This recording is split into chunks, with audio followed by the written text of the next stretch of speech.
Hello and welcome to this virtual session. We're glad you can join us today. Before we get started, there's a few housekeeping items we'd like to go over with you now. Firstly, you can resize the webinar windows to cater to your viewing preferences. You can maximise, minimise and drag the windows to your preferred viewing size. If you look at the bottom middle of your screen, you can click on the widgets that you'll need to get the most out of this virtual experience. Secondly, Microsoft specialists are on hand to answer your questions in real time. So feel free to type in your questions using the Q&A window and we'll answer them as soon as we can. Lastly, we've provided some additional resources for you to supplement your learning. You can access them by clicking on the links in this section. Without further ado, I'll hand over to our speakers. Hello and welcome to this Microsoft Security Virtual Training Day, Security Fundamentals. My name is Sarah Alali. I work at Microsoft and I will be your trainer for this session. I have a PhD in computer science and over 10 years experience in teaching, training and in conducting research. And I have a passion, guess for what? It's for technology and I love to learn new things.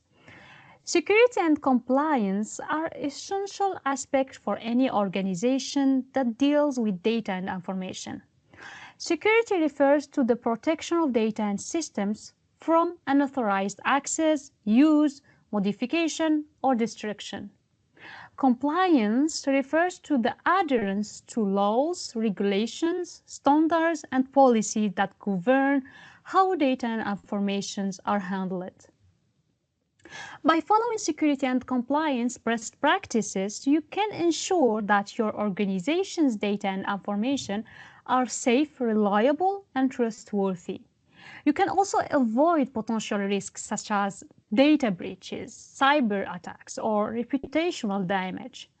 That's why in this virtual training day, we will explore the security and compliance solutions offered by Microsoft Azure and Microsoft 365. These solutions can help you achieve your security and compliance goals across different cloud-based and related Microsoft services. Now, I want to make sure that you remember that this is a fundamental course. So our main focus will be on introducing different concepts. And if you are planning to take the SC900 exam, which I hope you are, you will not need to implement any of these solutions. Instead, you will need to identify and describe the solution through multi-choice questions. This course, including the content of the slide that I use, you can find them in the learning path at aka.ms/SC900. I highly recommend that you bookmark this page during these two parts.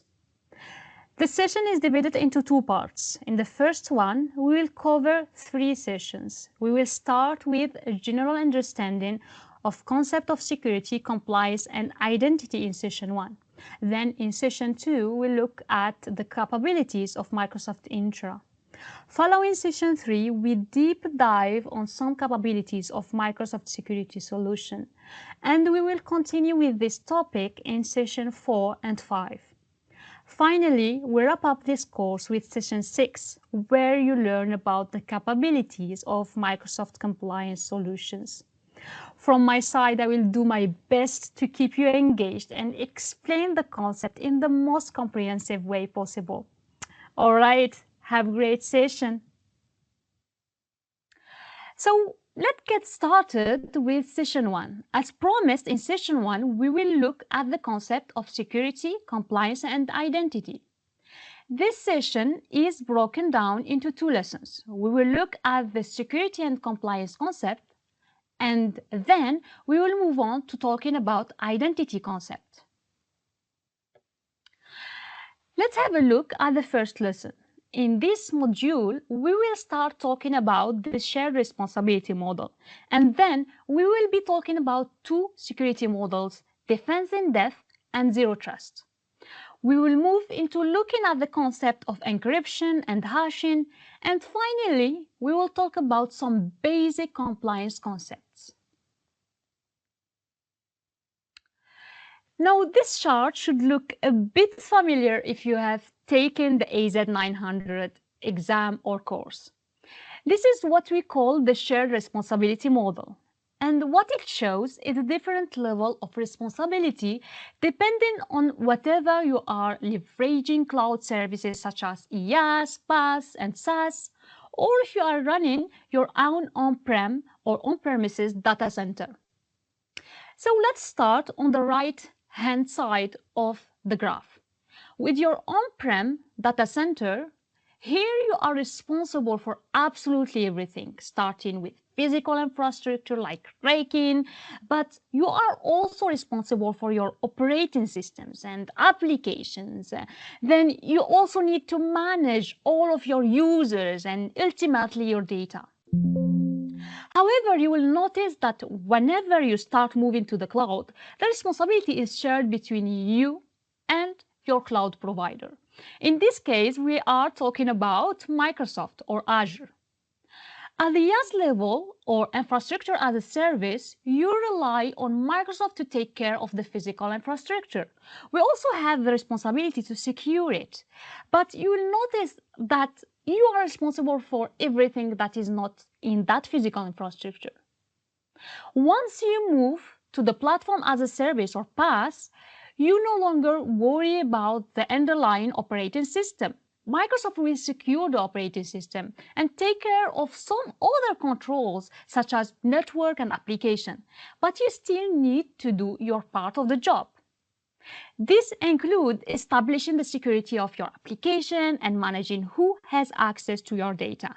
And even at the SaaS or software as service level, where all you do is use vendor software, you still have responsibility for account and identities. What I want you to take away from this chart is that your level of responsibility for security will vary depending on whether you are using cloud services or if you are on-prem, but it's important to remember no matter what, you are always going to be responsible for your data, your endpoints, your account, and access management.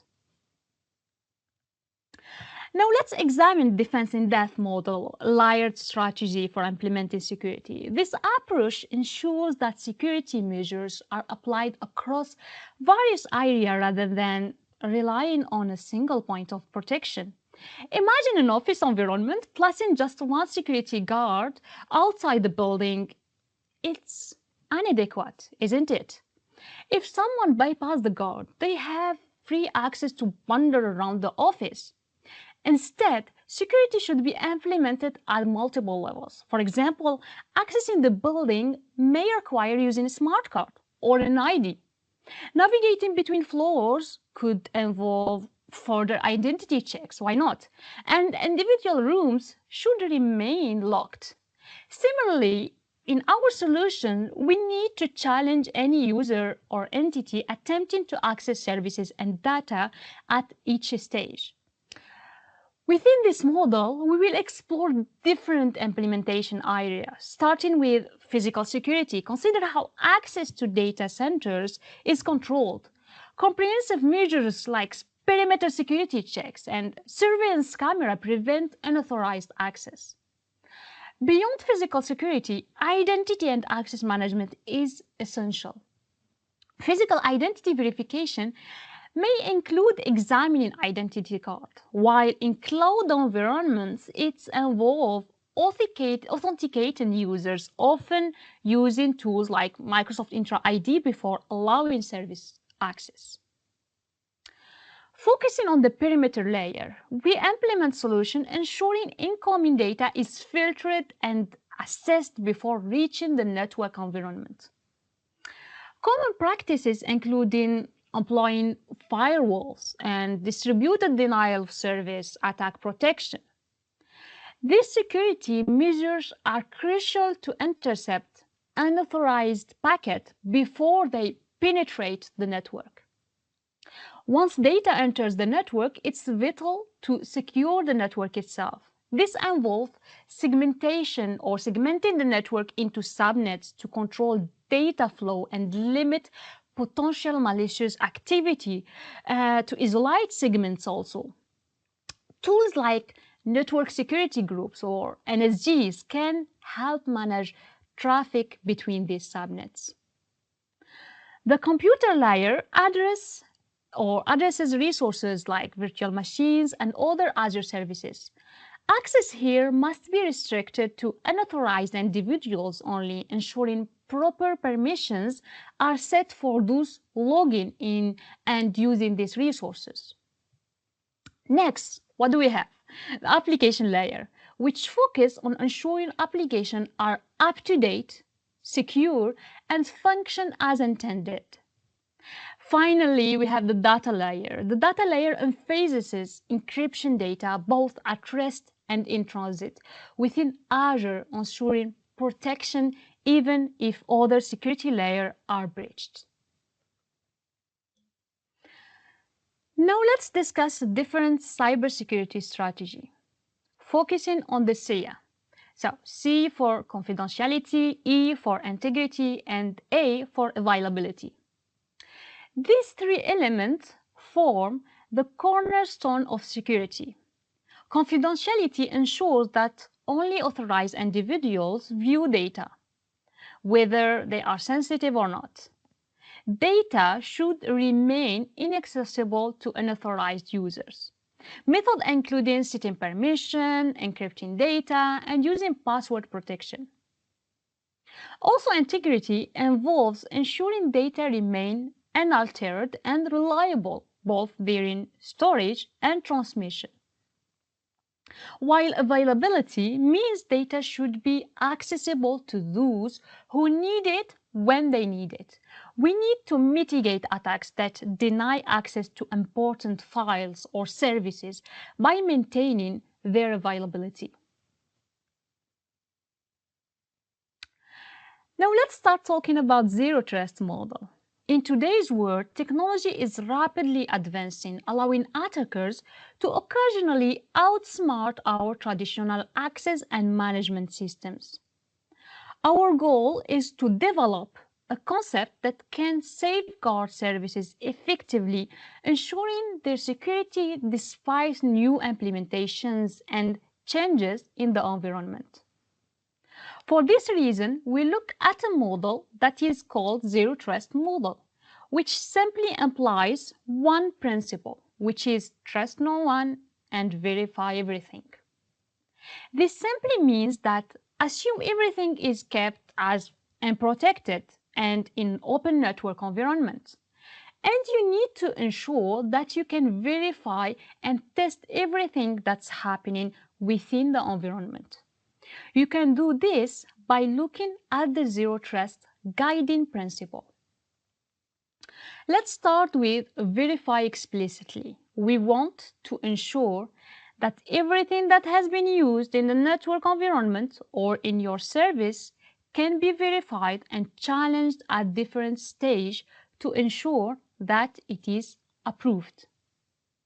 We need to implement least privileged access for users and services in your environment. For example, if someone needs extra ability to perform a task, don't give them full administrative access. Provide just enough access so they can log in and complete their requirement task. This is where concepts like just enough access and just-in-time access come in action. If I need to create something, I may just request a temporary elevated rights. We want also to assume breach at all times, so have a mindset that your service can be breached at any time. For that reason, always analyze data and network traffic that you have within your environment just to make sure and to ensure that you are in control of everything that's happening. Now, this approach should be extended to your entire digital state. And it's not just used as a philosophy, but also implemented as an end-to-end solution. And you can do this by using the 6 foundational pillars that we have in the Zero Trust model. In the first pillar, we look at identities, and we want to talk about users, devices, services, application, all these identities that can be authenticated and challenged with stronger authentication. The second pillar focuses on devices, covering any hardware within your network. It's crucial to assess them as they can expand the attack surface. Ensure your setup has complete visibility of all network hardware. Within the application pillar, it's crucial to maintain visibility of all applications used by your organization and ensure the absence of shadow IT applications. These refer to unauthorized or unsanctioned applications installed by users in a network environment.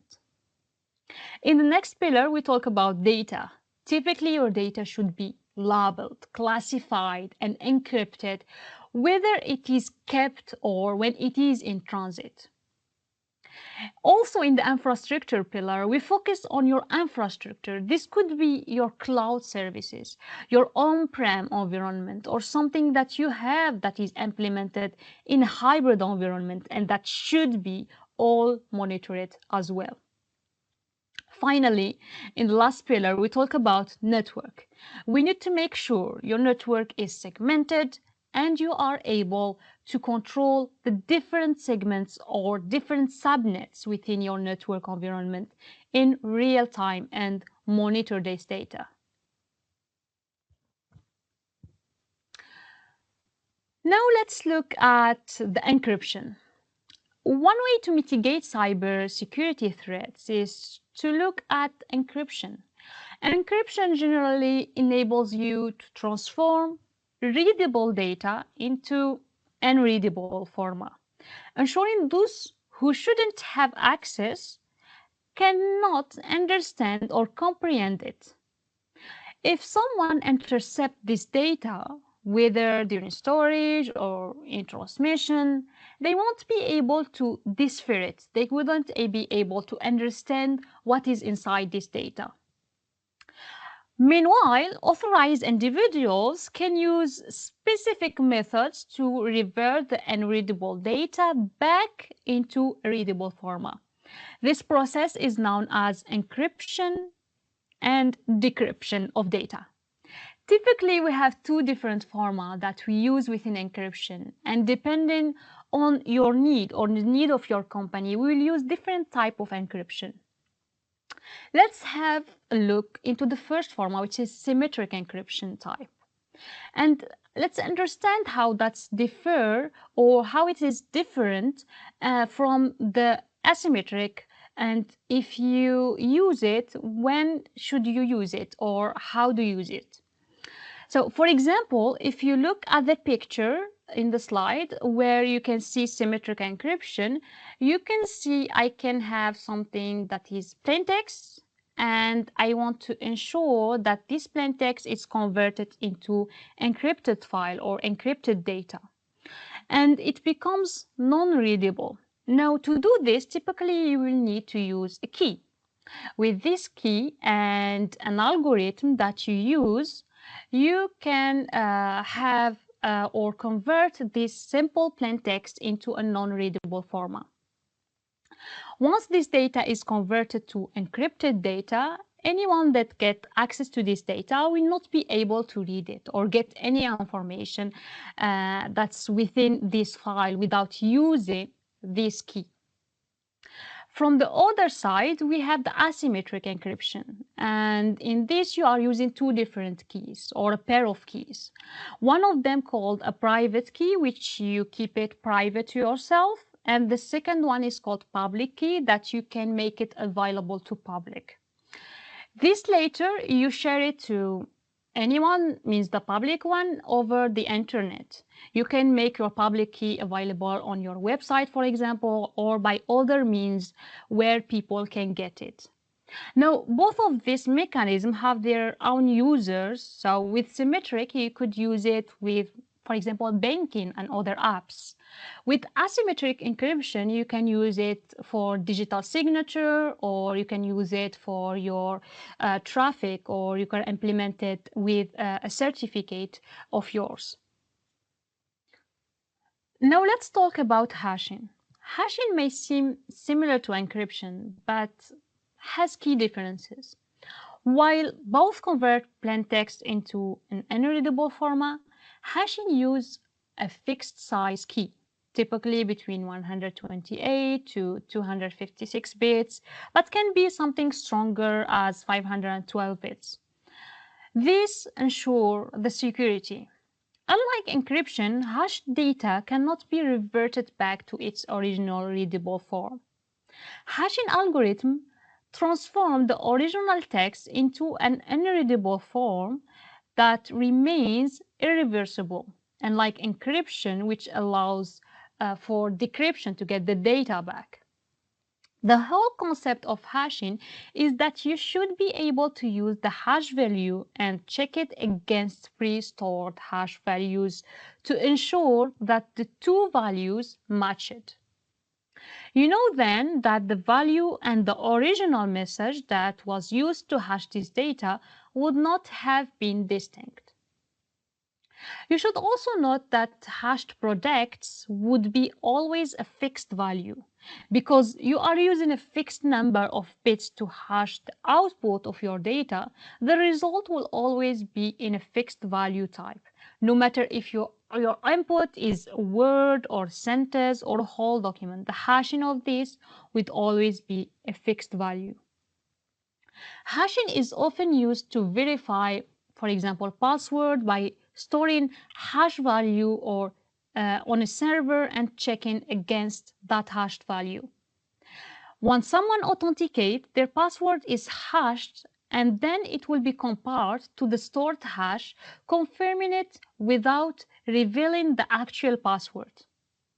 However, sometimes attackers may try different input to match the hash value and potentially reverse engineer the original input. To counter this, salted hashing adds an extra fixed value to the hash algorithm. So you could use, for example, timestamp, making it harder for attackers to reverse engineer to the original hash. This will add complexity, increases the difficulty, and time needed to break the hash will takes a lot of time. Now let's look at governance, risk and compliance concept, or GRC in short. A structured approach for managing GRC helps organizations reduce risk and improve compliance effectiveness. An important prerequisite to establishing GRC competency is understanding the key terms. First, governance. Governance is the system of rules, practices, and processes an organization uses to direct and control its activity.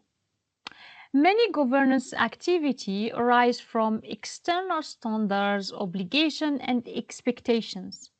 For example, organizations establish rules and processes that define the who, what, where, and when users and applications can access corporate resources and who has administrative privileges and for how long. Second, we have risk. Risk management is the process of identifying, assessing, and responding to threats or events that can impact company or customer objectives. Organizations face risk from both external and internal sources. External risks can come from political, economic forces, weather-related events, pandemics, and security breaches, just to name few of them. Internal risks are risks that come from within the organization itself. Examples include leaks of sensitive data or intellectual property theft, fraud, insider trading, or so on. Finally, we have compliance. Compliance refers to the country, region, state, or federal laws, or even multinational regulation that an organization must follow. These regulations define what type of data must be protected and what processes are required under the legislation and what penalties are issued to organizations that fail to comply. It's important to note that compliance is not the same as security, but security should be considered when building a compliance plan, as effective security is frequently a compliance requirement. Compliance requirements only that the legally mandatory minimum standard are met, whereas data security covers all the process. And also it covers procedures and technology that define how you look after sensitive data and guard against breaches. All right, let's start with lesson 2. In this lesson, we'll talk about concept of identity and start talking about some of the terminologies like authentication, authorization, and we'll look at identity as a security perimeter, discussing what identity services or identity-related services are. Let's make a start to one of the first concepts, which is authentication and authorization. Surely the two terms are very simple to understand and commonly used. And typically when you talk about authentication and authorization, people generally know what you are talking about. But it's important to make sure you can differentiate between the two of them. Authentication, also known as auth-in, is simply a process of somebody authenticating on who they say they are. So if you are trying to log into a service, that service should be able to identify who you are before they can let you in. Once you authenticate yourself, you may be granted access now.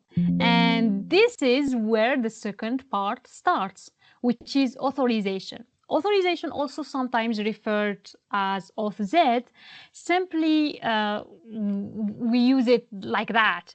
And this allows you a level of access that should be permitted for you.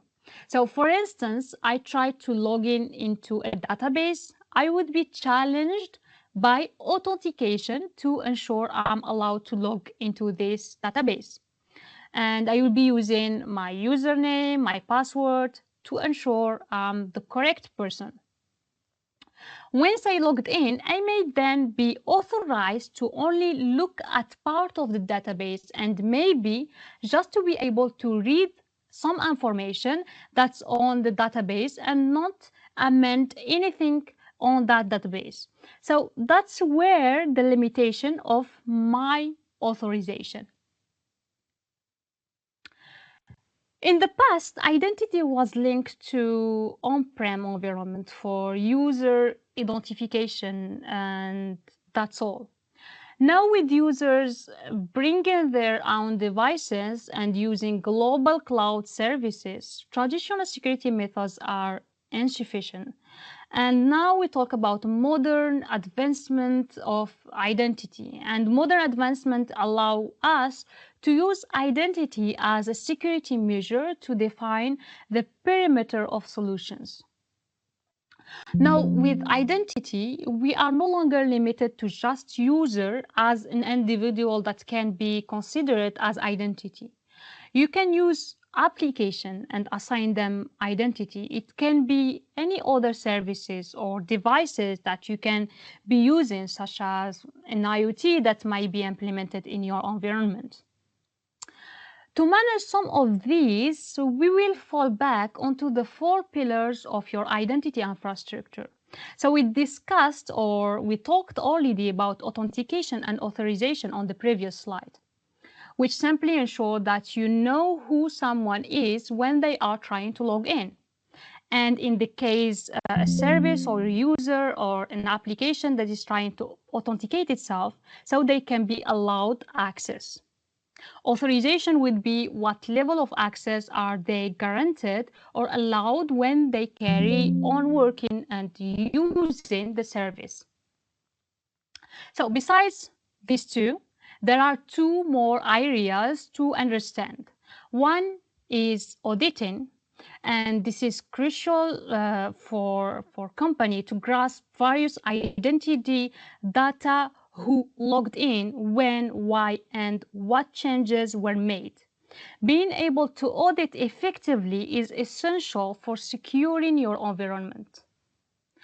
With this, we want to talk also on, we have also an important aspect, which is called administration. And you want to ensure that you can administer your identity. For example, who has created them? Why was it created? Why it's updated? And all the change that can be brought to the identity or the service.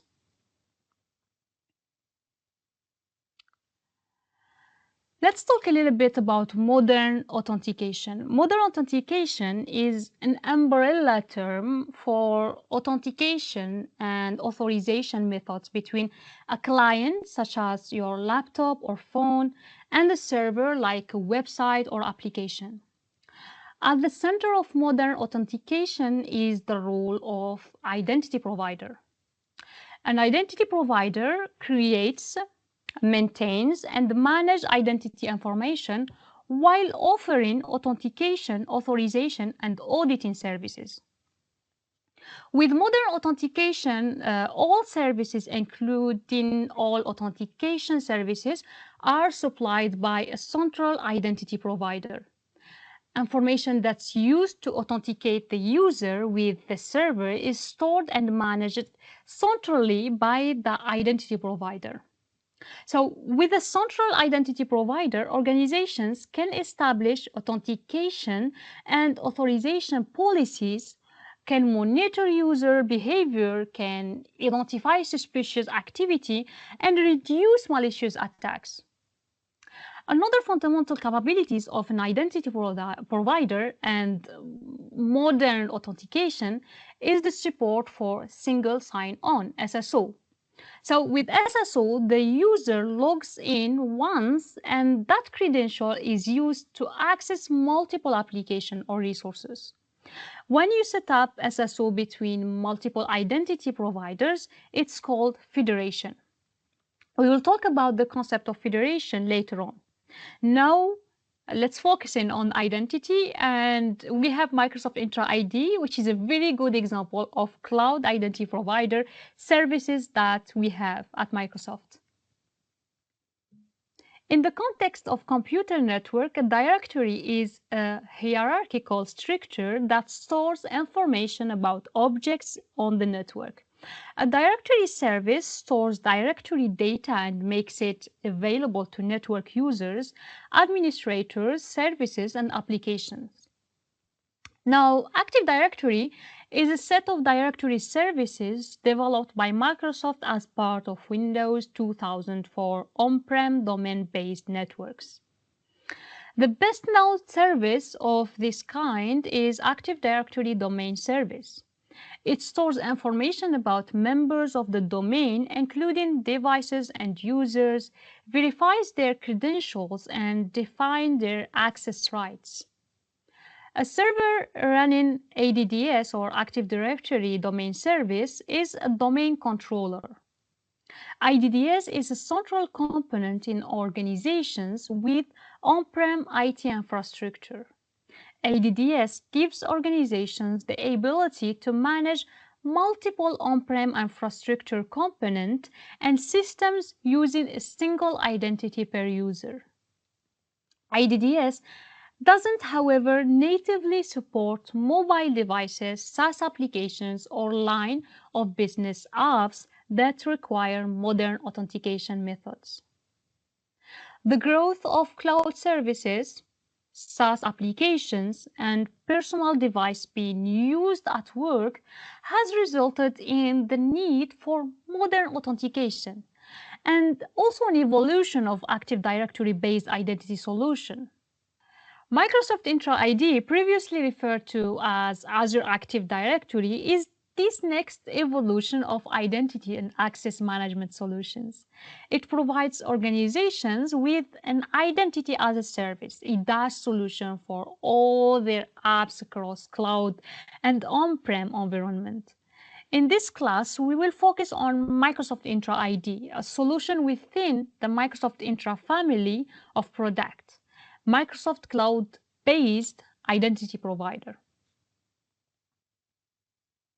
Now here's the federation. So let's talk about the concept of federation services. Now, what happens if you are trying to access services that are not just limited to your environment, and you want to access this service from other environments? Consider this example.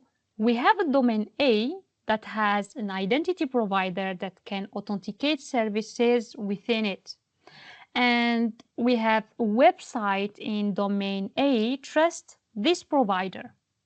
We have also domain B that has its own identity provider to authenticate service and users. So if we have a user from domain B that tries to access the website in domain A, the website will forward the request to its trusted identity provider, which is A, which may not recognize the user. However, if there is a one-directional trust relationship between identity provider A and identity provider B, identity provider A can refer to identity provider B for authentication. Once identity provider B confirms the user, providing a token, identity provider A sends a token back to the website, allowing the user to access. This is the example that you see in the slide. Right. In this session, we discussed security and compliance concept, talking about shared responsibility model, defense in depth, and SIA as cybersecurity strategies. In addition, we discussed the zero trust model, encryption, hashing, and then we looked at our identity concept, discussing difference between authentication and authorization, and we described identity-related services. This concludes session 1. We will take a quick 10 minutes break and start back with Module 2, Capabilities of Microsoft Entra. See you shortly!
Welcome back from the break. In session 2, we'll explore the function, identity type, and authentication capabilities of Microsoft Entra ID, along with capabilities of Microsoft Entra, including access management and identity protection and governance. So let's start. This session is broken into 4 lessons. We will start looking at the function and identity types of Microsoft Entra ID, then moving on the authentication capabilities of Microsoft Entra ID, followed by access management capabilities of Microsoft Entra ID. Finally, we will be talking about identity protection and governance capabilities of Microsoft Entra. Let's go. Let's start with the first lesson, looking at the function and identity types in Microsoft Entra ID. So this lesson will talk about what is Microsoft Entra ID and talk about different identity types we have in Microsoft Entra ID.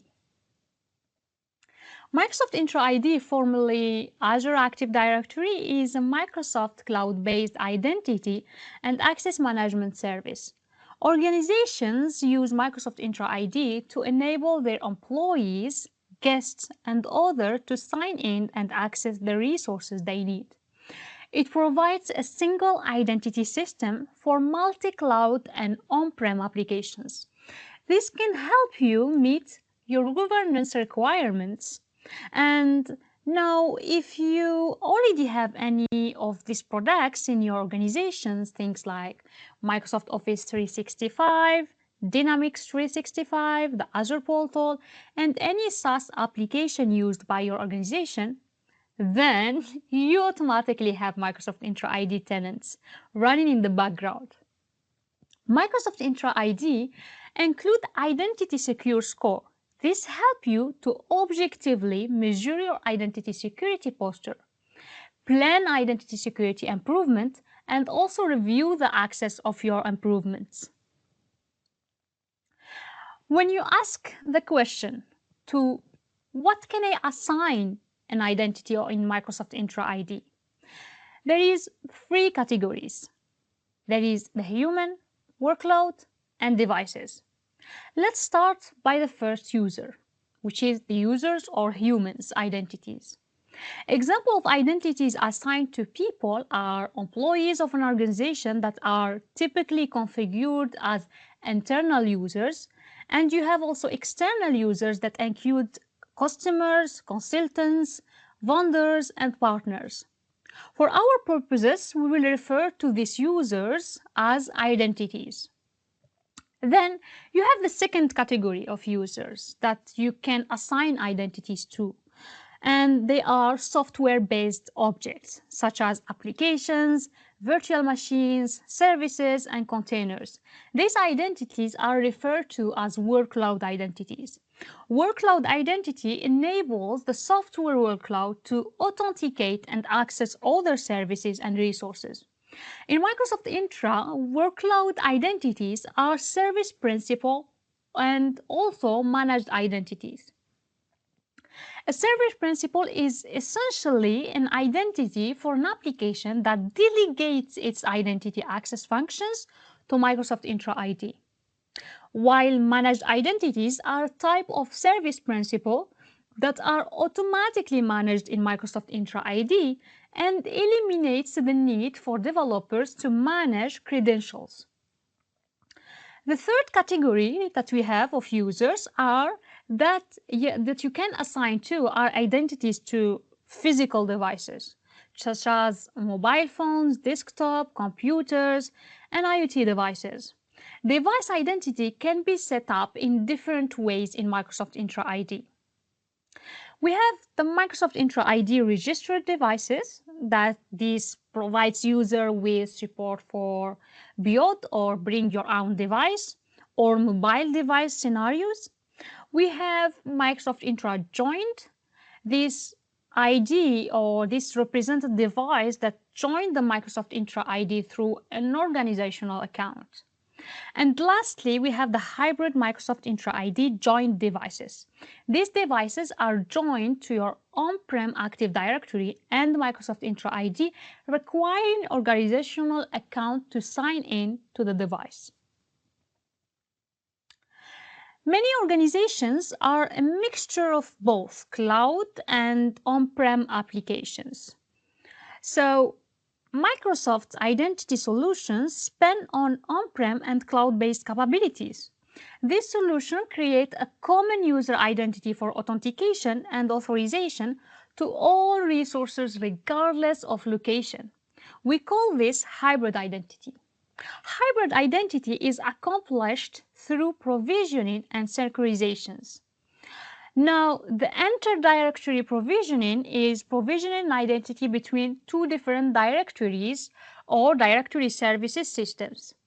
For a hybrid environment, the most common scenario for inter-directory provisioning is when a user already in Microsoft Active Directory is provisioned into Microsoft Intra ID, while the synchronization is responsible for making sure identity information for your on-prem users and groups is matching the cloud. One of the available methods for accomplishing inter-directory provisioning and synchronization is through Microsoft Intra ID Connect.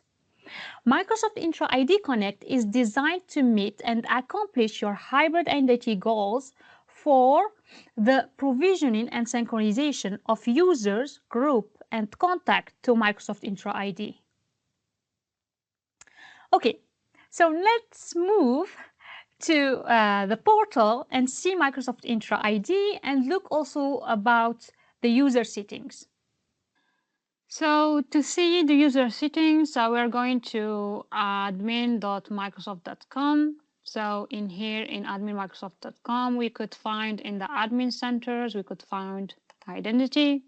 So it's going to redirect us to intra.microsoft.com. And we are in our demo tenant console. Then we have users where we could check all users, and we have a list of users that we could see, and we're going to pick Adele Vance. Once we picked Adele Vance, so we have an overview of basic information about Adele Vance, the user, principal name, the object ID, the user type, its member, identity. Also, we have group membership, how many groups they are part of, application, and also assigned licenses. We could go to monitoring to check users signed in, and we see there is 2 signed in.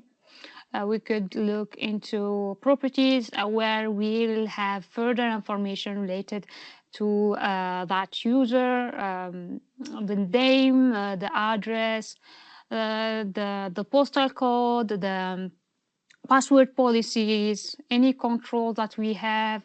Also create date time, last time the password was changed, more information related to job information. So we have pretty many information related to this user. I could also look into the sections. So we have the audit logs, we have the sign-in logs. So if we need information related to logs, we could grab it from this user. We could look at the assigned roles. So currently, which rules are assigned to that user. We could also add an assignment if we want to. We could select a specific rule that we want added as a privileged identity management rule, so Microsoft Intra rules. I could also look into groups. I could add membership. I could also select and remove membership if needed. I could configure the application, licenses too. I could manage from here the license. I could see also the activate license that exists in this user. I could also manage devices once devices are added. Here we didn't added any device yet. I could look into Azure role assignment to this user, and also I could look into any authentication methods that we want to use. We will further our discussion about the authentication methods later on. That's it related to this demo. All right, let's move to the second lesson. In this lesson, we are going to look for authentication capabilities of Microsoft Entra ID. And within this lesson, we'll talk about authentication method, and we'll look at multi-factor authentication and password protection and management capabilities of Microsoft Entra ID. Let's have a look at the authentication method now. Passwords have been a primary method for authentication for a very long time. And we still utilize it on one of the form of authentication. However, they have many problems, especially if used in single-factor authentication, where only one form of authentication is used. If they are easy enough to remember, they are easy for a hacker to compromise.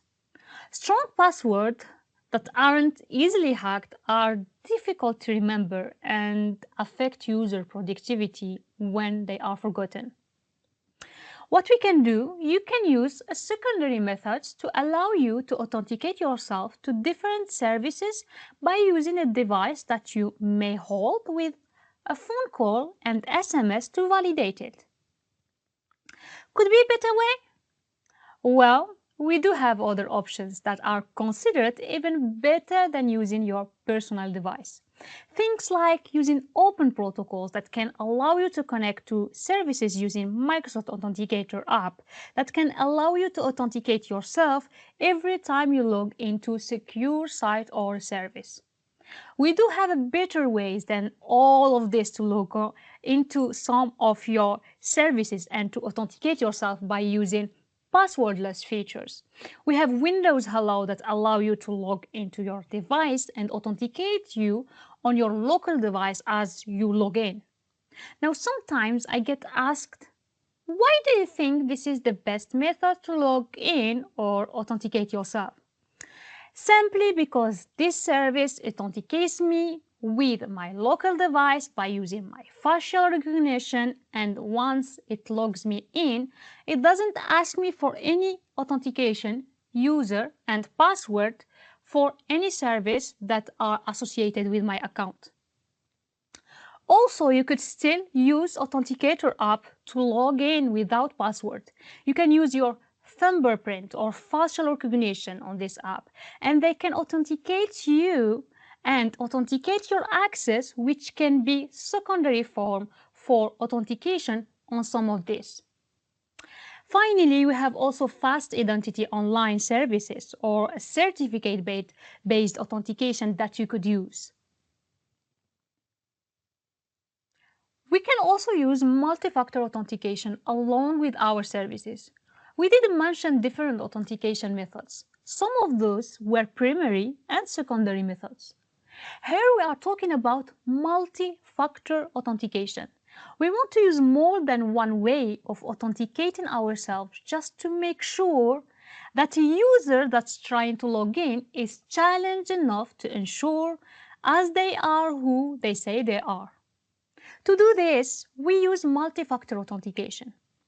Now, multi-factor authentication relies on three main areas. One of them talks about something you know, and typically this is what we spoke about in terms of password, PIN, memorable words that you are aware of. Apart from that, you would also want to have an understanding of something they could have, and here we spoke about having a mobile device or smart card. Finally, we want to ensure that we have something that they are. Basically, this is identifying an individual using their biometrics. Could be a voice recognition or facial recognition. So putting those together in a mix will ensure that we have challenged strongly users that are trying to log into a service. Next, we have security defaults, an excellent choice for organizations seeking to enhance their security but unsure of where to begin, or for those using the free tier of Microsoft Entra ID licensing. These security defaults are a set of fundamental identity security measures endorsed by Microsoft, When activated, this recommendation will be automatically implemented within your organization. The objective is to ensure that all organizations achieve a foundational level of security without incurring additional costs. These defaults enable some of the most widely used security features and controls, such as enforcing Microsoft Intra multi-factor authentication, registration for all users, requiring administrator to utilize multi-factor authentication, and ensuring all users complete multi-factor authentication when it is needed. Password protection is a feature of Microsoft Entra ID that reduces the risk of users setting weak passwords. Microsoft Entra Password Protection detects and blocks known weak passwords and their variants, and can also block other weak terms that are specific to your organization. Default global banned password lists with known weak passwords and their variation are automatically applied to all users in Microsoft Entra ID tenant. You can define entries in a custom banned password list to add organizational specific terms such as brand names and product names. When users change or reset their password, these lists are checked to enforce the use of strong passwords. Microsoft Entra Password Protection helps you defend against password spray attacks. This protection is based on real-world security telemetry data from Microsoft Entra ID, which is used to build the global banned password lists. For hybrid security, admins can integrate Microsoft Entra Password Protection within an on-prem Active Directory environment. Now let's go back onto Microsoft Entra ID and see authentication method and MFA. So here we are going to look into authentication methods. So we're going to stay in intra.microsoft.com. We're going to go into protection, so opening protection, and here looking for authentication methods. So here you found different policies, and we have in the policies different authentication method policies that you could use. For example, if I grab Microsoft Authenticator, I could target where I'm going to enable it. For example, I want to enable to all users, or I want to select some specific groups, and at that moment I add the groups that I want to add. For example, all company or all employees. Or I could keep it with all users while excluding some groups. So I could say I exclude communications and control group from this. I could also configure other configuration for this authentication method policy. So I could, for example, allow use of my Microsoft Authenticator OTP, or I could require number of matching or show application name in push-up and passwordless notification, etc. I could also look into other authentication methods, for example, SMS. And here I have an information saying this authentication method delivers a one-time code via SMS and to a user phone, and user then input that code to sign in. So I always have here a small descriptive, whatever the method that I'm going to choose. So here in the SMS, I have this information that is saying what I could do. I could include, exclude users after enable it. So in here, I could choose which user to be included and which users could be excluded. Always in the policies, so I could also look into, for example, voice call. And here, same, I have an information saying this authentication method places a phone call to a user, which the user must then approve using the telephone keypad. And same to same, I could include, exclude, etc. So we have also password protection. So in this authentication method page, where I could configure the lookout threshold. Here we have 10. I could look, it says how many failed sign in are allowed. I could, the duration in second, here's 60 second. I could also configure custom banned passwords list. That once I accept, I could, for example, remove anything related to Contoso or any label to the company that I want to remove it. I could also enable password protection on Windows Server Active Directory if I want. So I could extend it, and they have different mode, either on force or audit, depends to what I really want to do. We have authentication strength also. And here I could look into different way to make authentication strength, multi-factor authentication, passwordless MFA, phishing-resistant MFA. I could add others if I want to. I have just to give it a name, description, and I could configure it regarding what I want to do.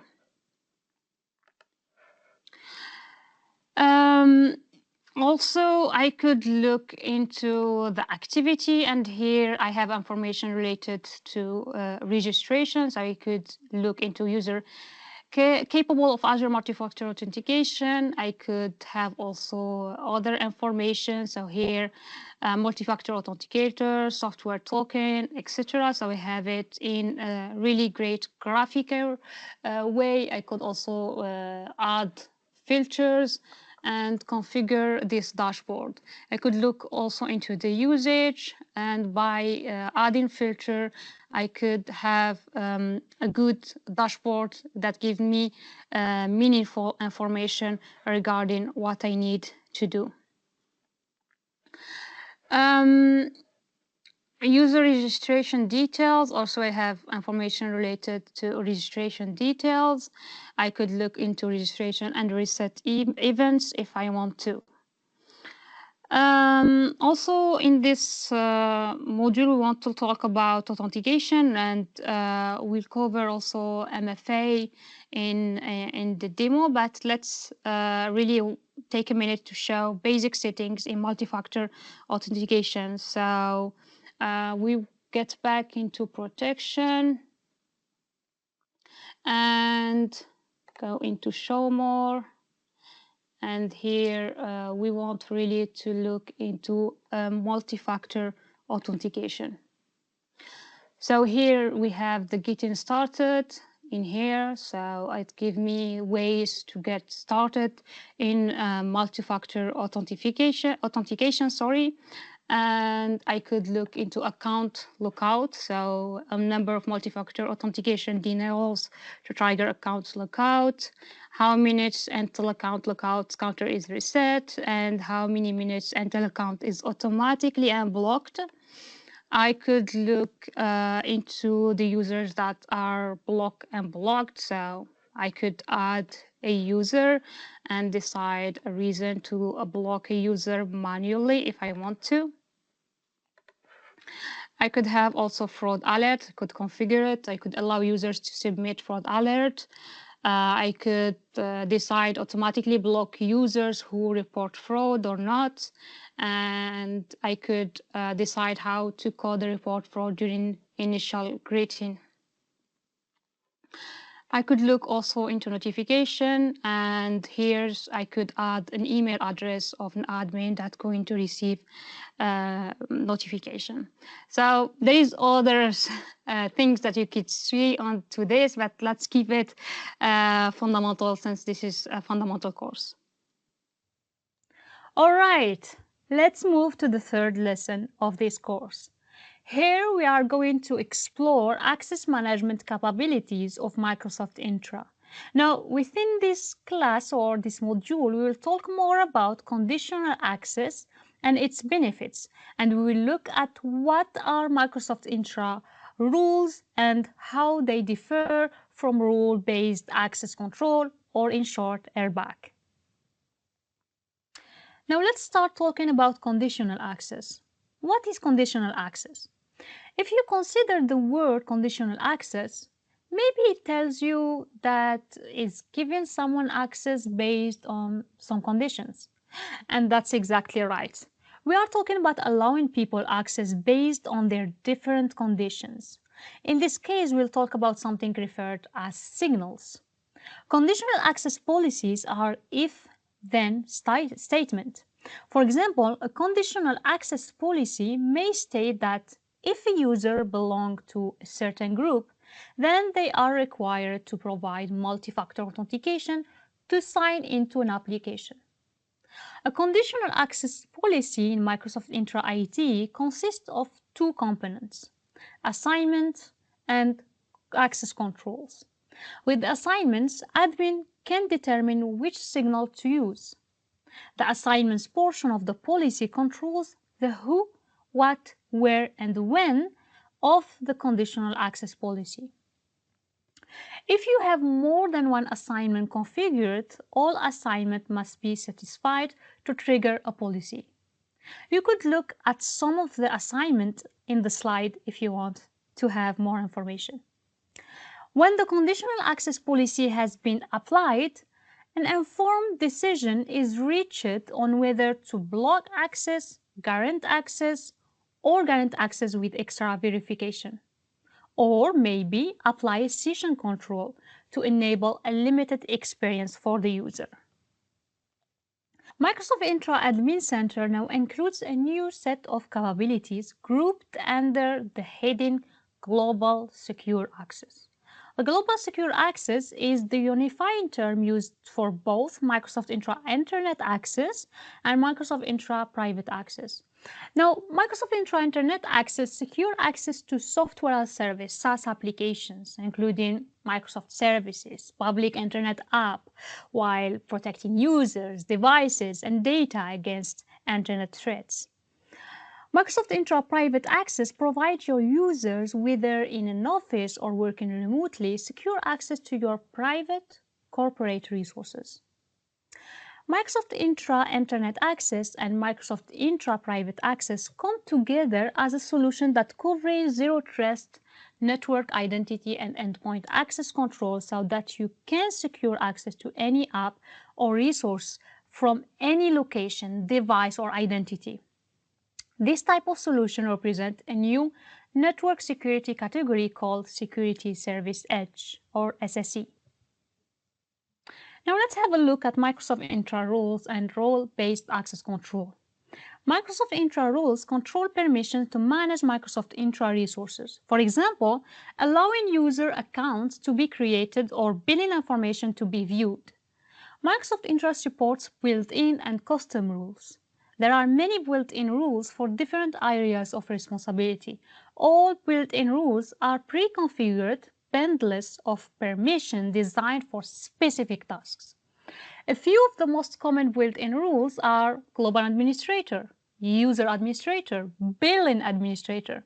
However, if you are not happy with the long list of all built-in rules, you can create your own rules, and we refer as custom rules. Also, for Microsoft 365 services, Microsoft Intra has added some service-specific built-in rules, each of which grants administrative access to a Microsoft 365 service. This means that Microsoft Intra built-in rules differ in where they can be used. There are three broad categories.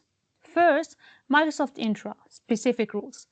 These rules grant permission to manage resources within Microsoft Intra only. Second, service-specific rules that grant permissions to manage features within the service like Exchange Administrator, SharePoint Administrator, and so on.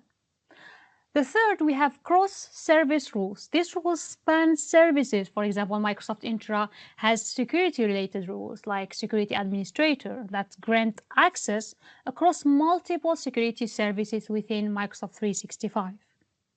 Now, please remember, we spoke about Zero Trust in Module 1.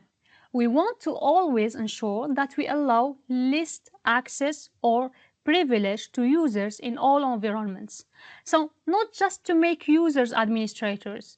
If they needed to carry out a task, provide them with a role that gives them access to handle only their task. Now, apart from talking about Microsoft Intra ID rules, we wanted to talk about role-based access control. Now, what is the difference between the two? Microsoft Intra rules control access to Microsoft Intra resources such as users, group, and applications, while Azure rules control access to Azure resources such as virtual machines, storage, and they are using Azure Resource Management Platform. All right, time for a demo. So let's have a demo for Microsoft Intra conditional access. So let's, in this demo, get interested into conditional access. So we are going to stay in intra.microsoft.com also for this demo. And also we are going to get interested into protection. And in protection, we are going to look into conditional access. Here in conditional access, really, we want to focus on two policies. And in policies, so let's create a new policy to see what we could do great thing with conditional access. First of all, you give a name to your policy.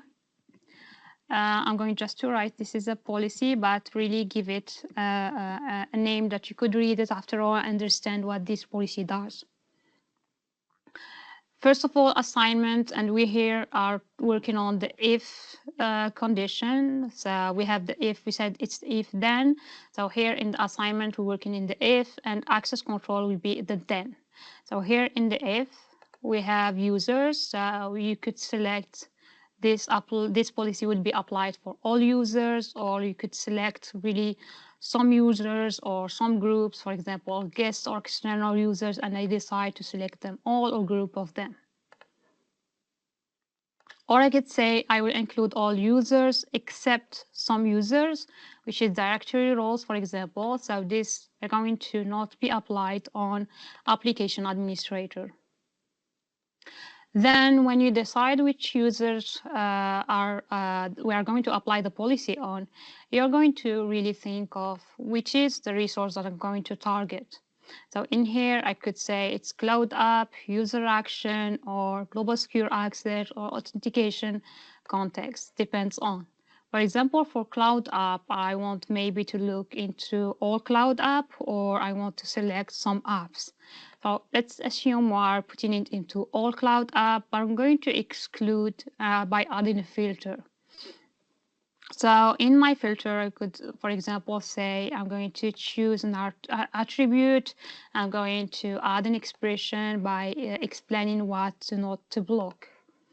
Or I could manually select an application. For example, I am going to exclude it for Microsoft Admin Portal and maybe Office 365. Once I did so, I could look, for example, into the network. And in here, I'm going to look into which network I'm going to implement also this. For example, any network or location, or maybe I will apply it for all trusted network and location, or I apply it everywhere except trusted network and locations. Once I decided with that, I could go to conditions. In condition, I will find also the location, which is impact the network also, but I could find other control access. For example, user risk. I could configure it and say, okay, I want to apply it for high and medium user risk. I could look into the sign-in risk, and we already explained it in the course what does it. So high and medium, for example, risks. And insider risk assess the user's risk data related activity in Microsoft Purview insider risk management. We'll be talking about it later on. So in here, I could say, for example, elevated or moderate risk. We talked about location network. We have also clean app and I could say if my user is connecting from browser or mobile app and desktop, so I'm going to be cautious with that and apply the policy.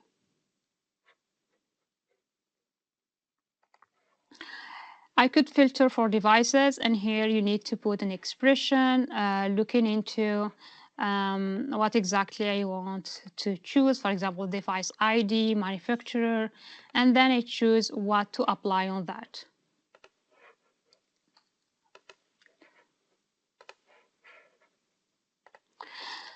And we have also authentication flows. So I could say I want to configure authentication flows, and in that moment, should I transfer method to device code flow or authentication transfer?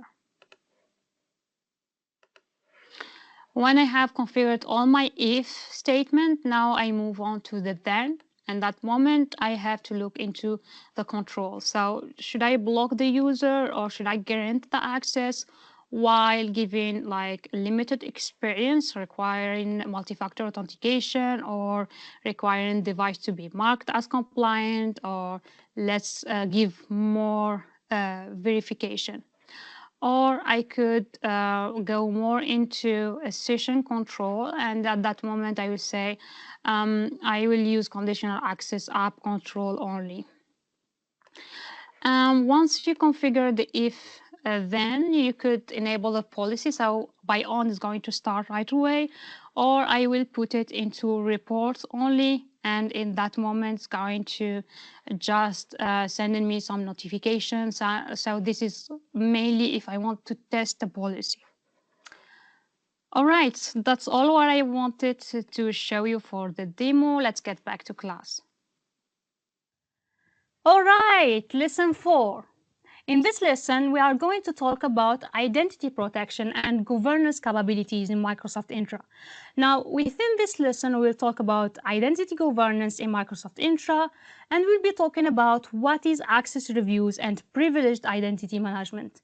And we will talk about the capabilities of Microsoft Intra identity protection and permission management. And finally, we will talk about the Microsoft Intra integration with Microsoft Security Copilot. All right, let's start. When you are an administrator that manages identities in a company, many questions might come into your mind. Which users should have access to which resources? What are those users doing with that access? Are these effective organizational controls for managing access?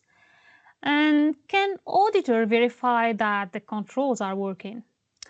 To address these key questions, Microsoft Intra Identity Governance gives organizations the ability to govern the identity lifecycle, govern access lifecycle, and secure privileged access for administration. So let's start with identity lifecycle. Managing users' identity lifecycles is at the heart of identity governance.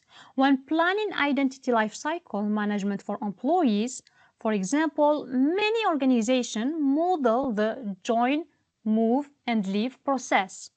When an individual first joins an organization, a new digital identity is created if one isn't already there.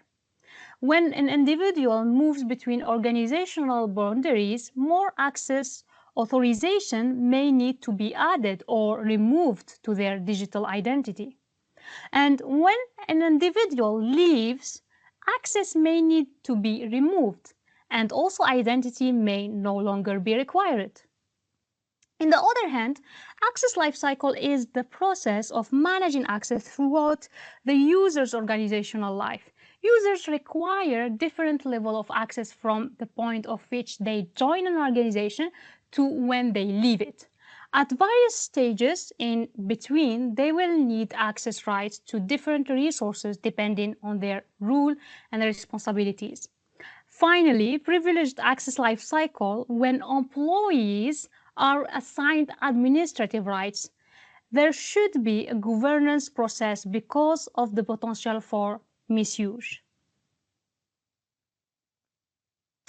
We also have access reviews. Access reviews in Microsoft Intra ID enable organizations to effectively or to efficiently manage group membership access to enterprise application and role assignment. Users' access can be reviewed regularly to make sure only the right people have continued access. Admin who created access reviews can track progress as the reviewers complete their process. No access rights are changed until the review is finished. When the review is complete, it can be set to manually or auto-apply changes to remove access. Also, the reviews could go with a multi-stage access review process. Microsoft Intra Access Reviews support up to 3 review stages, in which multiple types of reviewers engage in determining who still needs access to company resources. Now, apart from that, we want to talk about something called Privileged Identity Management. Privileged Identity Management, or PIM in short, is a service Microsoft Intra that enables you to manage, control, and monitor access to important resources in your organization. These include resources in Microsoft Intra, Azure, and other Microsoft Online services such as Microsoft 365 or Microsoft Intune. PIM mitigates the risk of excessive, unnecessary, or misused access permissions. It requires justification to understand why users want permission and enforce multi-factor authentication to activate any rules. When we talk about PIM, we refer to a just-in-time access, providing privileged access only when needed and not before. We talk about time-bound by assigning start and end dates that indicate when a user can access resources. We look for having an approval-based system requiring specific approval to activate privileges, making this access visible, sending notification when privileged rules are activated, and looking for access who are auditable, allowing a full access history to be downloaded. Did you know that Microsoft analyzes trillions signals per day to identify potential threats? And in 2023, Microsoft have blocked an average of 4,000 Microsoft intra-brute force authentication attacks per second. These signals come from learning Microsoft has accurate from their position in organizations with Microsoft Intra ID, the consumer space with Microsoft accounts, and in gaming with Xbox. The signals generated by these services are fed to identity protection and then can be used by tools such as conditional access, which uses them to make access decisions. So, what is identity protection? Identity protection is a tool that allows organizations to accomplish 3 key tasks. First, automate the detection and remediation of identity-based risks. Second, investigate risks using data in the portal. And finally, export risk detection data to third-party utilities for further analysis. During the detection phase, it calculates the sign-in risk and the user risk. In the sign-in risk, we look into the probability that it wasn't performed by the user. On the other hand, for the user risk, we look into the probability that their identity has been compromised. And we categorize risk into 3 tiers: low, medium, and high. Then, in the investigate risk phase, identity protection provides organizations with 4 reports that they can use for or to investigate identity risk in their environment. After this phase, we have the remediate phase. In this phase, organizations can enable automated remediation using the risk policies or manual remediation, where an administrator must manually review the identified risks in the reports. You can finally move to the export phase, where data from identity protection can be exported to other tools for archive, further investigation, and correlation. Now let's talk about permissions management. Microsoft Intra Permissions Management is a cloud infrastructure entitlement management product that provides comprehensive visibility and control over permissions for any identity and any resource in Microsoft Azure, Amazon Web Services, and Google Cloud Platform. Permissions management allows customers to address three key use cases: discover, remediate, and monitor. In the discover use case, customers can assess permission risks by evaluating the gap between permissions granted and permissions used. Then in a remediation use case, customer can right-size permissions based on usage, grant new permission on demand, for example. In the monitor use case, customers can detect anomalous activities with machine learning-powered, ML-powered alerts and generate detailed forensic reports. Great news! Microsoft Intra now integrates with Microsoft Security Copilot. Businesses using Copilot and with the right user permissions can benefit by activating Microsoft Intra plugin. With the Intra plugin enabled, security analysts can instantly get risk summary, steps to remediate, and recommended guidance for each identity at risk in natural language. For example, analysts can use Copilot to guide in the creation of a lifecycle workflow to streamline the process of creating and issuing user credentials and access rights. Microsoft Intra capabilities in Copilot are built-in prompts that you can use, but you can also enter your own prompt based on the capabilities supported. Microsoft Intra integration with Copilot can also be experienced through the embedded experience referred to as Microsoft Copilot in Microsoft Intra. I know you feel really curious about how to integrate it and how to work with it, and what is this standalone experience and embedded experience that you see in the slide? Don't worry, we'll be talking about it in much detail in the next session. In this session, we explore the services and identity types of Microsoft Intra ID along with the capabilities of Microsoft Intra ID, including authentication, access management, and identity protection and governance.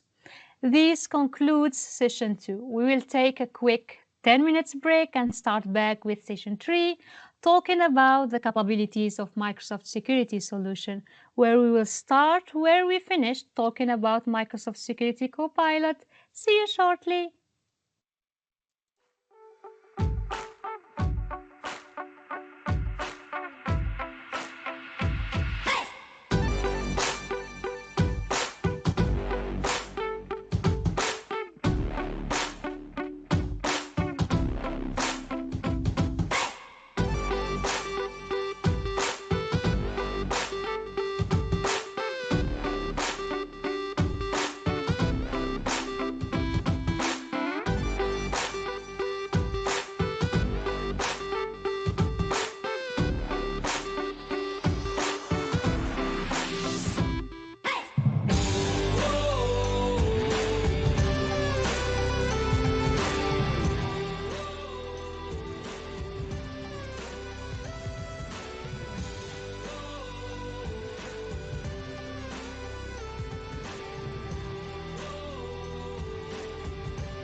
Welcome back from the break. I hope you had the chance to step away from the computer for a minute. I know a day of virtual training can be a lot, and we are almost done. But I want to make sure you are good and ready to go for the next session. Let's go. So with this session 3, we will talk about Microsoft Security Copilot. And we are going to go over some of different security solutions in Azure especially. Let's start by exploring more Microsoft Security Copilot. Organizations are dealing with an increase in the number and sophistication of attacks. There is also a talent shortage driving the need of automation, integration, and consolidation of security tools. Organizations need to act quickly to address these challenges. Working at human speed isn't enough. Even without a talent shortage, we need to work at machine speed. Microsoft Security Copilots came to solve all these problems. So what exactly is Microsoft Security Copilot?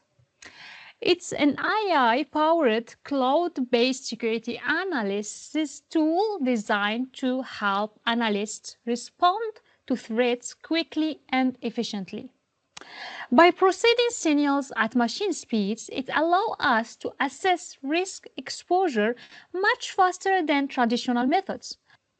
Microsoft Security Copilot combines powerful large language models, LLMs, with a security-specific model from Microsoft.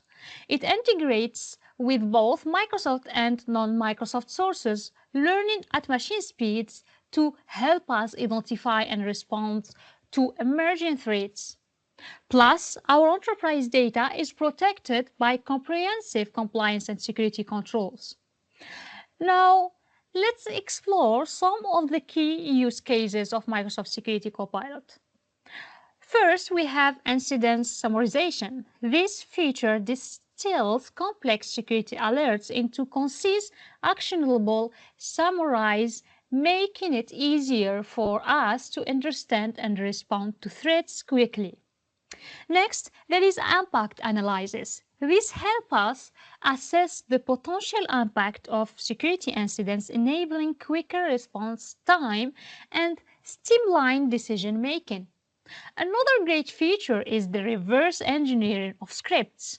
It analyzes complex command line scripts and translates them into natural language, providing clear explanation of actions. Lastly, we have guided responses. This provides actionable step-by-step guidance for incident response, including directions for triage, investigation, containment, and also remediation. Microsoft Security Copilot offers both standalone and embedded experiences. With the standalone experience, you can experience Copilot through the dedicated site. Users interact with Copilot through the prompt bar. In the prompt bar, users make requests in natural language and then receive response output as text, images, or documents. Microsoft Security products embed Copilot capabilities directly within the product's user interface. This experience is referred to as embedded experience. So, let's be familiar with some of the terminology of Microsoft Security Copilot. First, we have session. This is a particular conversation with Copilot. We have also prompt, a specific statement or question within a session. A user enter a prompt in the prompt bar. We have also capability, which is a function Copilot uses to solve part of a problem. A capability may sometimes be referred to as a skill too. We have also plugin, which is a collection of capabilities by a particular resources. Finally, orchestrator, which is Copilot's system for composing capabilities together to answer a user prompt. In the previous session, we gave an example of a plugin, which is a Microsoft Intra. However, this is not the only example. Copilot integrates with various sources through plugins, including Microsoft-owned security products such as Microsoft Sentinel, Defender XDR, Microsoft Intune, and also non-Microsoft solutions and open source intelligent feeds. The integration enabled by the plugin for any specific data source provides Copilot with a collection of capabilities. Each capability is like a function in software. It's designed to do a specialized task within the scope of the data source. The capabilities also serve as prompts. You can select capability and it will run as a prompt. So, how does it work? The process starts when a user submits a prompt in the prompt bar. Then, Security Copilot sends the information to the Copilot backend, referred to as the orchestrator. The orchestrator is Copilot's system for composing capabilities together to answer user prompts. It determines the initial context and builds a plan using all the available capabilities. Once a plan is defined and built, Copilot executes the plan to get the required data context to answer the prompt. In the course of executing the plan, Copilot analyzes all data and patterns to provide intelligent insights. These include reasoning over all the plugins and source of data enabled and available to Copilot. Copilots combine all data and context and use the power of its advanced LLM to compose a response using language that makes sense to a human being.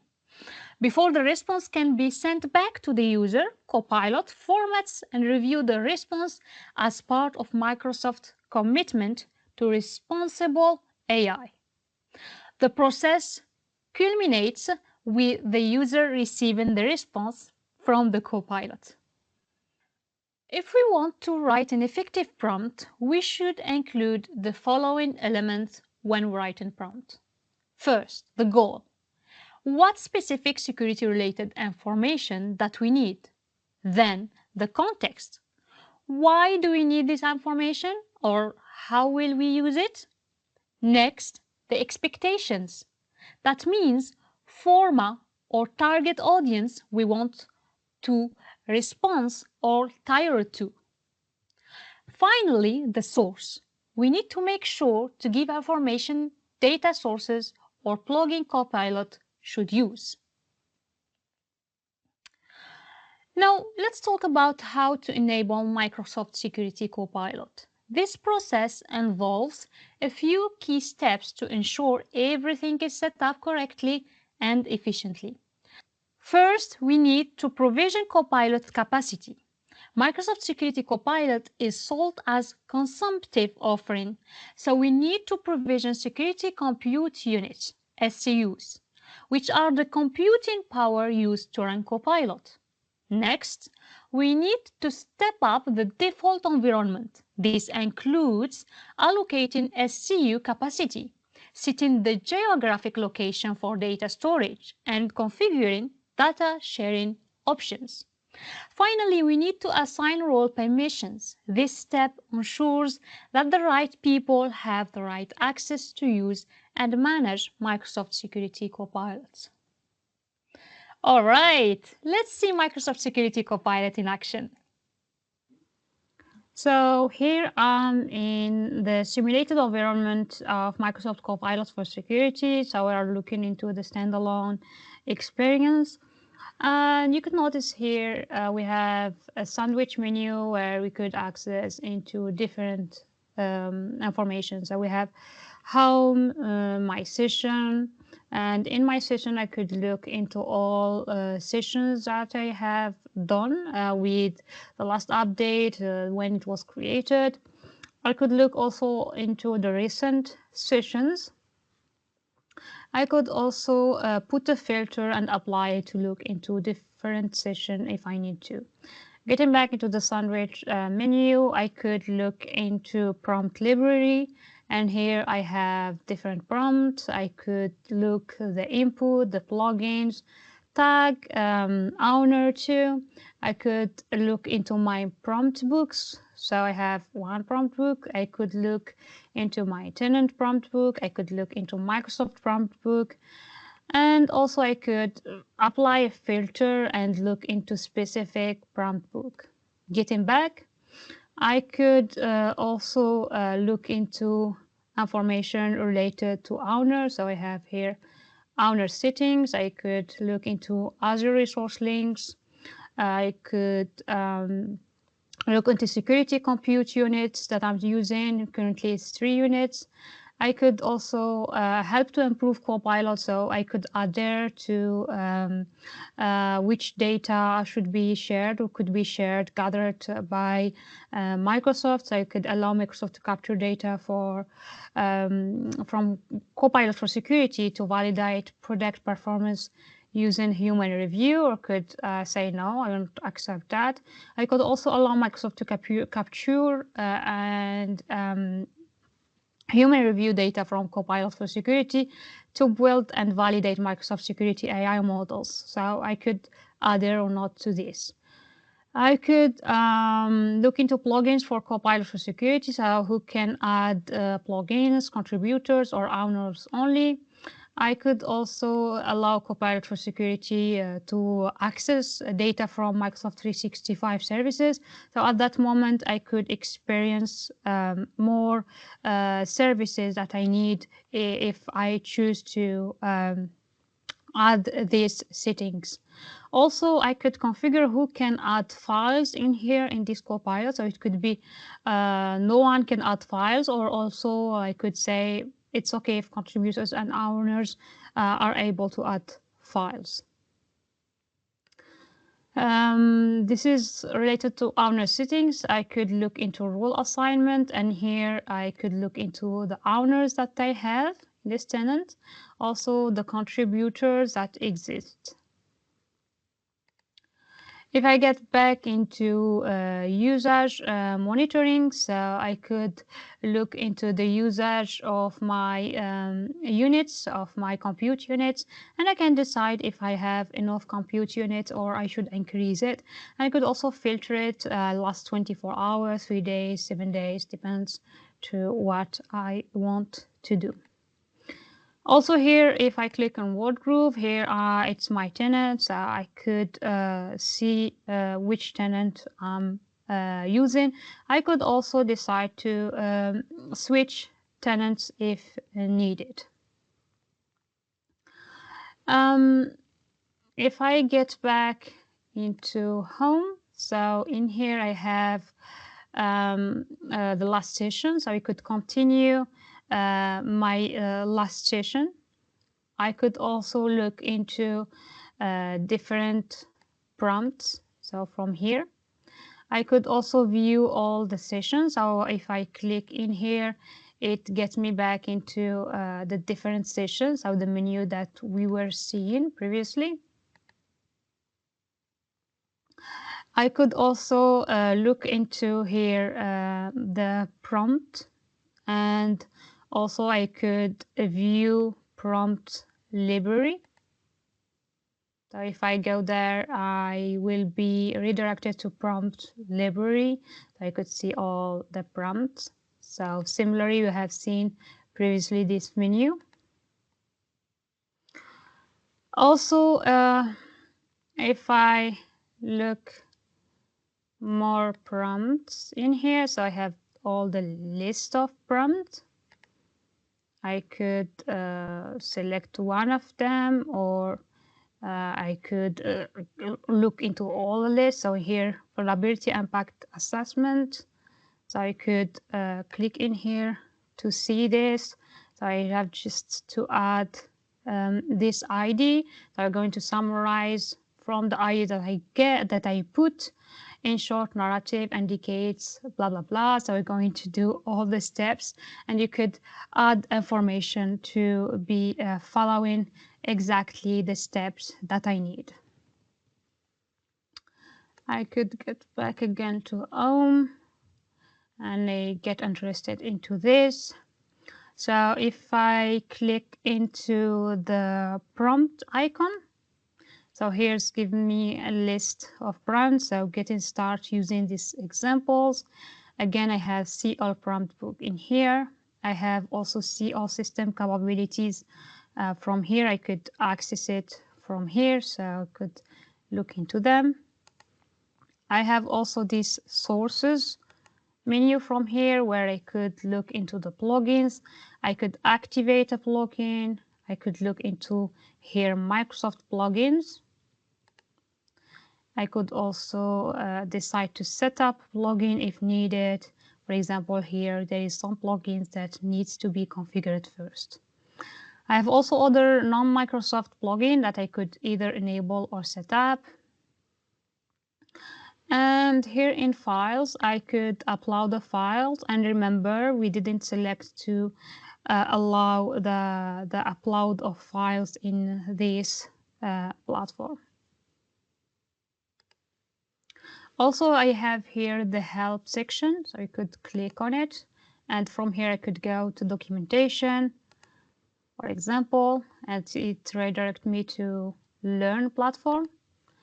Or I could request a direct help, so I could say what is the issue, and I will ask a help desk from an administrator. Well, that's it for this demo.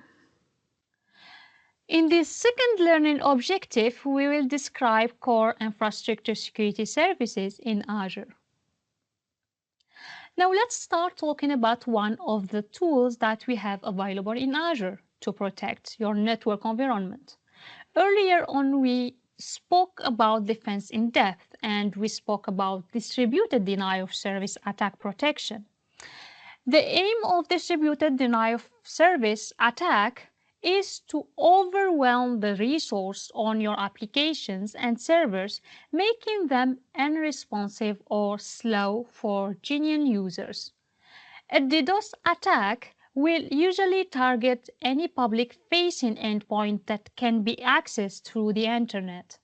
The three most frequent types of DDoS attacks are volumetric attacks, and these flood the network with seemingly legitimate traffic, overwhelming the available bandwidth. We have also protocol attacks, and these focus on exhausting server resources with false protocol requests that exploit weakness in layer 3 and layer 4 protocols. The third attack is resource application layer attacks. These attacks target web application packets. Well, inside Azure, you have an integrated service to help you protect your organization against these malicious attacks. The way it works is that Azure monitors the traffic coming into your network. Once it recognizes an attacker, it automatically blocks his traffic, but leaves your network open to legitimate traffic, so there is no interruption of service for him. In Azure, we provide you with an included free DDoS protection and two paid tiers: DDoS Network Protection and DDoS AP Protection. Both SKU had enhanced mitigation features to defend against DDoS attacks. The DDoS Network Protection protects your specific Azure resources in a virtual network, while the DDoS IP Protection is a pay-per-protected IP model. For more information, you could visit Microsoft Learn. Turning to Azure Firewall, I want you to take a minute and go back to the first session where we discussed defense in depth. The aim of Azure Firewall is to protect your perimeter and stop all attacks there before they reach your network. Azure Firewall is a scalable and high available solution that you can adjust to meet the needs of your traffic. Azure Firewall uses IP addresses, ports, and protocols for filtering and has built-in threat intelligence detection that can automatically block non-malicious IP addresses. In addition, Azure Firewall has the ability to do outbound SNAT and also inbound DNAT to communicate with internet resources. Azure Firewall integrates seamlessly into Azure Monitor, so you have access to all logs where you can dig into different traffic as needed. In addition, it integrates easily with Microsoft Copilot for security. All right, let's look into the next service. Web applications are increasingly targeted by malicious attacks that exploit commonly known vulnerabilities like SQL injection, cross-site scripting. Preventing such attacks in applications code is challenging. It can require rigorous maintenance, patching, and monitoring. Web Application Firewall (WAF) provides centralized protection for your web application from common exploits and vulnerabilities. A centralized WAF helps to make security management simpler, improves the response time to security threats. In addition, it allows patching a known vulnerability in one place. Instead of securing each web application, a WAF also gives application administrator better assurance of protection against threats and intrusion. All right, remember the defense in depth model? Again, talking about it. What we covered until now was the protection of the perimeter of the network. Let's now dive into inside your network and get closer to your workload. The best practice in the area is to segment your network. Segmentation is about dividing something into smaller pieces. An organization, for example, will typically consist of smaller business groups such as human resource, sales, customer service, and more. In an office environment, it's common to see each business group have their own dedicated office space, while members of the same group share an office. This enables members of the same business group to collaborate while maintaining separation from other groups to the address of confidentiality requirement or keeping the information between businesses. The same concept applies with corporate IT networks. With network segmentation, you will be able to isolate resources and apply governance policies set by the organization. Now let's understand what is virtual network VNet. VNet is the fundamental building block for your organization's private network in Azure. VNet is similar to a traditional network that you would operate in your own data center, but brings with it additional benefit of Azure infrastructure such as scale, availability, and isolation. Azure VNet enables organizations to segment their network. Organizations can create multiple VNets per region, per subscription, and multiple smaller networks, which are subnets, can be created within each VNet. VNets provide network-level containment of resources with, by default, no traffic allowed across VNets or inbound to the VNet. Communication needs to be explicitly provisioned. This enables more control over how Azure resources in a VNet communicate with other Azure resources, with the internet, and with the on-prem network. Now, which service will be used to allow or block traffic within these VNets? Network security groups let you allow or deny network traffic to and from Azure resources that exist in your Azure virtual network. For example, a virtual machine. An NSG consists of rules that define how the traffic is filtered. You can associate 0 or 1 network security group to each virtual network subnet and network interface in a virtual machine, for example. The same network security group, however, can be associated to as many different subnet and network interface as you choose. An NSG is made up of inbound and outbound security rules. NSG security rules are evaluated by priority using 5 information: source, source port, destination, destination port, and protocol, to either allow or deny the traffic. As a guideline, you shouldn't create 2 security rules with the same priority and direction. Now, what do you think if we move to the portal and see how to create these NSGs? So in this demo, we are going to look into network security group, and for that, we are going to redirect to the portal. So we are in the portal.azure.com. And in here, I've already created a resource group that I called it Lab SC900. And inside this resource group, I have already created a VM and an NSG. So if I look into my virtual machine, I have in here the networking section where I could access to network settings. So if I look into the network settings, I see that I have a network card, which is my network interface. It does apply, or it is part of a subnet.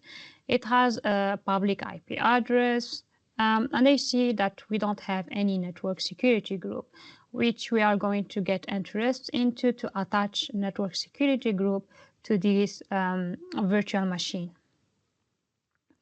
So for that, we need really a network security group, and already create a network security group. And to create network security group, it's really easy step. So you just write NSG, and you select network security group, and just hit to create, and you provide just the resource group, the name, and the region of the network security group to be created.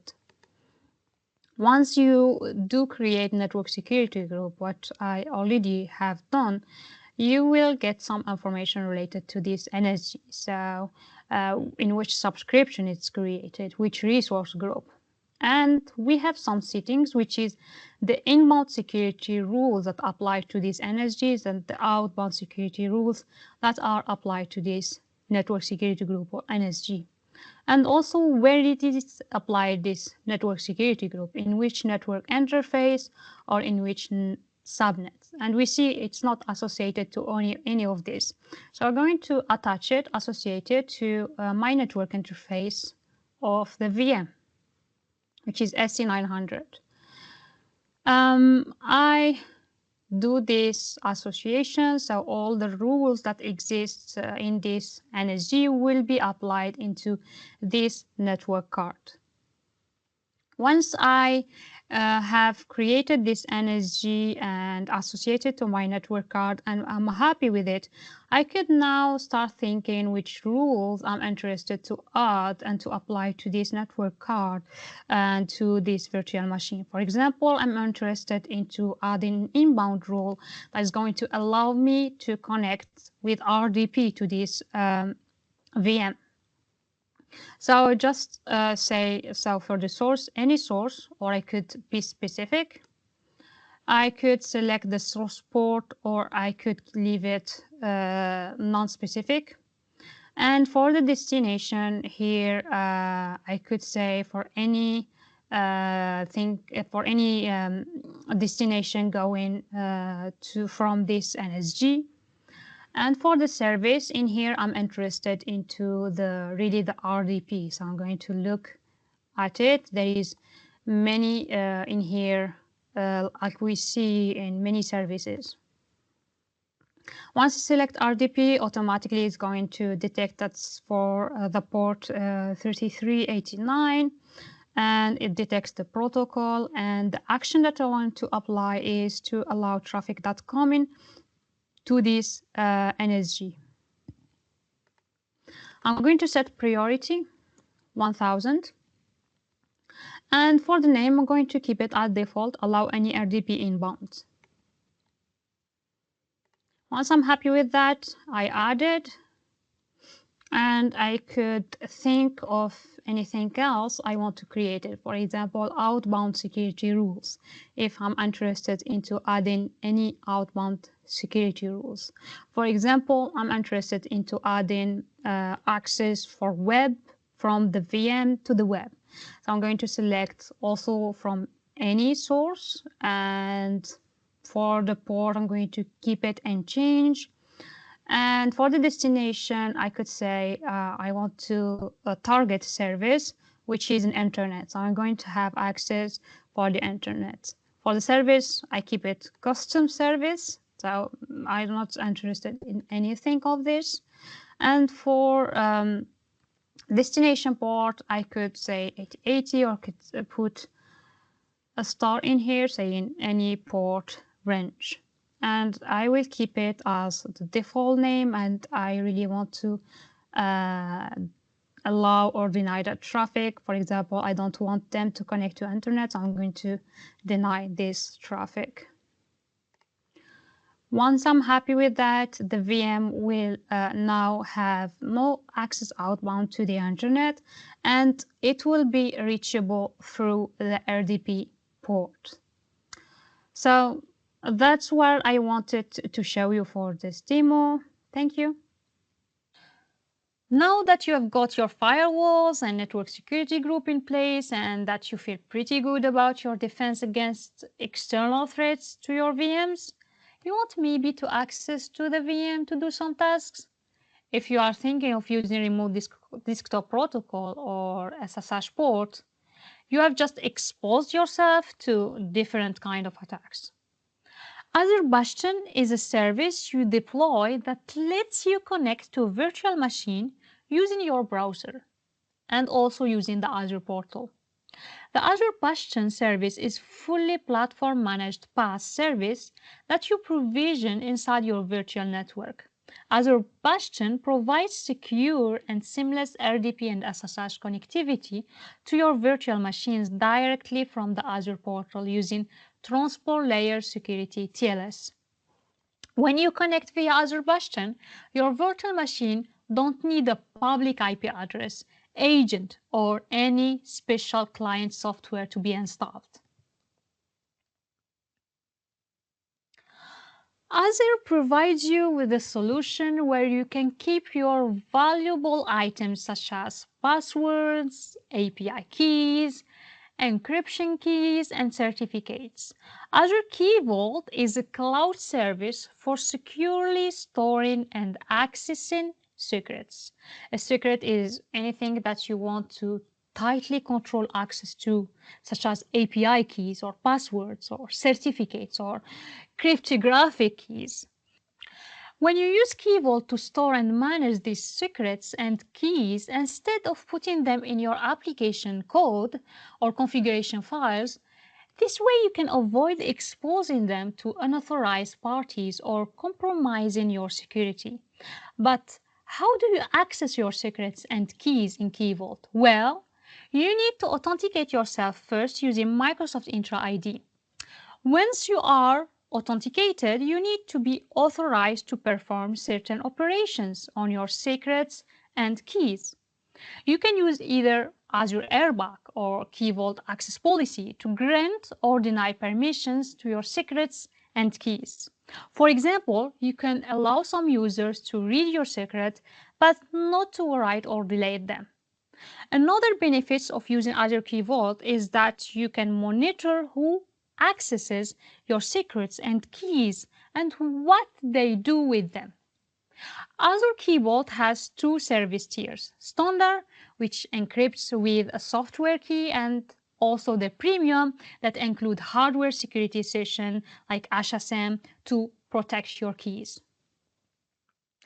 Well, everyone, that brings us to the end of the first half of our content. Let's recap. In session 1, we talked about the concept of security, compliance, and identity. In session 2, we explored the service and identity types of Microsoft Entra ID, along with the capabilities of Microsoft Entra ID, including authentication, access management, identity protection, and governance. Finally, in session 3, we described a really useful tool, which is Microsoft Security Copilot. And then we described the core infrastructure security services in Azure. While that's all I've got for this first half, be sure to join us for part 2, where we will continue with the session 4, 5, and 6. And since we have a solid foundation built in some of the concepts we have discussed today, we are going to start by discovering these 3 services: Microsoft Defender for Cloud, Microsoft Sentinel, and Microsoft Defender XDR. But if you can't wait, you can get a preview of upcoming content as well as review today's topics, and all this for free in aka.ms/sc900. See you!